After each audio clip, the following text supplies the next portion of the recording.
enjoy your flight? That was a great 4 days. I think it was a historic 4 days.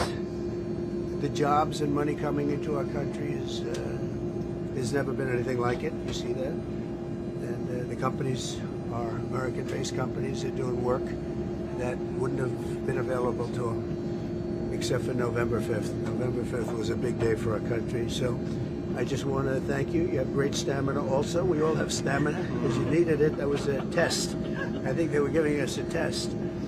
But it was amazing what they've done in all three countries. You can't speak more highly. The job they've done is, in a fairly short period of time, is just outstanding. And they're great people, great leaders, three great leaders. So it's an honor. Now we'll go back to D.C. and I have a nice grandchild waiting, which I'll see soon.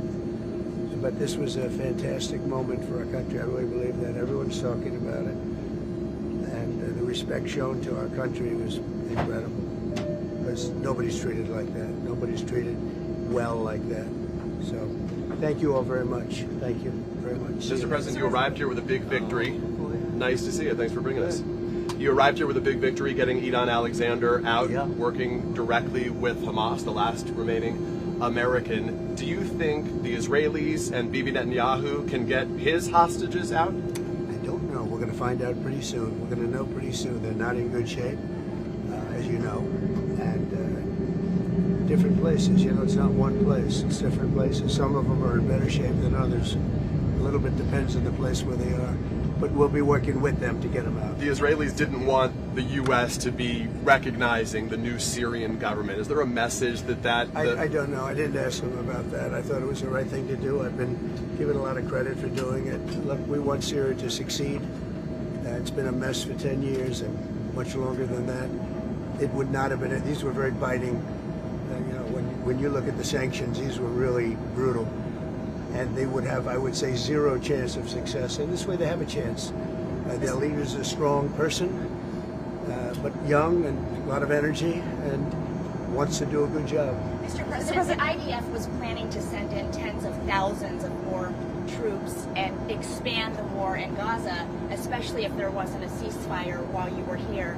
Do you support that? Well, we're going to see what happens. I think a lot of good things are going to happen over the next month.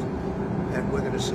We have to help also out the Palestinians. You know, a lot of people are starving on Gaza, so we have to look at both sides. But we're going to do a good job.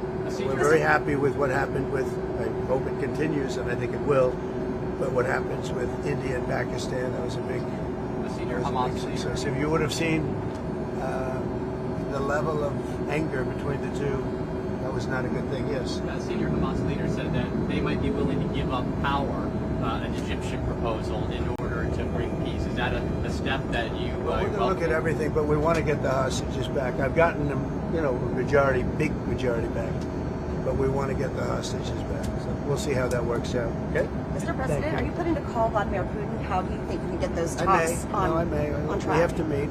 He and I will meet. I think we'll solve it, or maybe not, but at least we'll know. And if we don't solve it, it'll be very interesting. And then did Austin Tice come up when you talked to the Syrian president? I always talk about Austin Tice. Now, Austin Tice hasn't been seen in many, many years. You know that. He's got a great mother who's just working so hard to find her boy. So I understand it. But Austin has not been seen in many, many years. You were joking about the endurance that it takes to do this. This was a lot to do in a short period of time. Conversations about endurance often focus now on Joe Biden and his endurance and his abilities. The Her tapes right now, there's a lot of discussion about it. When will they be released? Will you release them? How soon? Well, I haven't looked into that. That's up to Pam and the group. I haven't really looked into it. Look, everybody understands the condition of him. I know people that are 89, 90, 92, 93 years old that are literally perfect. But Joe was not one of them. And they did a lot of hiding. They were really playing games, and you know you can't do that. Our country's at stake. You see, even a thing like this, there's so many decisions for billions and billions, but then you have even more important decisions. You have decisions for life, and you can't have a man in that condition. And everybody was holding back, including the press, including the media. So On you're your welcoming answer. white South Afrikaners into the country as refugees when you've closed off that door to a lot of other refugees from other parts of the world. What message does that send to those who say it isn't? Why is that fair? Well, I think if I see people in distress, I don't care what color, what they look like, what anything, their size, their height, their eyes, I don't care. But I think that from all evidence, the farmers in South Africa are being treated brutally, and it's been reported, and nobody wants to cover it. But they happen to be white, and if they were black, I'd do the exact same thing. And we treat people very well when we see there's a genocide going on. So if it's a genocide, that's terrible, and I happen to believe it could very well be. South Africa's out of control, and it's been out of control for a long time, and the media doesn't report it. And I'm not looking for reporting, because believe me, it's easier for me not to do anything. It's a lot easier because I don't get nasty questions like that. But the fact is that we're about saving lives, and we're going to do that.